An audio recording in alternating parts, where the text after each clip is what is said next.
ঘুম থেকে উঠে ফজরের নামাজ পড়ি, নামাজ পড়ার পরে কিছুক্ষণ শুয়েছিলাম।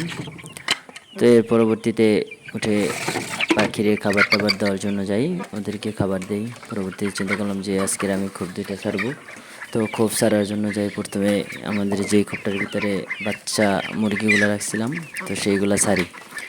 পরবর্তীতে যে বড় খোপটা আছে ওইটা ছাড়ার জন্য যাই এবং ওইটা ছেড়ে দিই যেখানে আমাদের বড় মুরগিগুলো আছে এবং বড় হাঁসগুলা এবং সাথে 3টা চীনা হাঁসও আছে।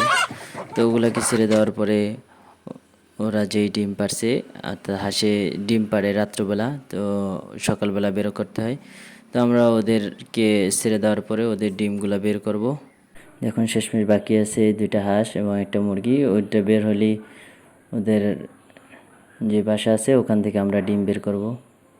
তো চলেন দেখি কয়টা ডিম পারছে আজকের। যে 1টা 2টা 3টা 4টা, মাশাআল্লাহ আজকের হাঁসে 4টা ডিম পারছে।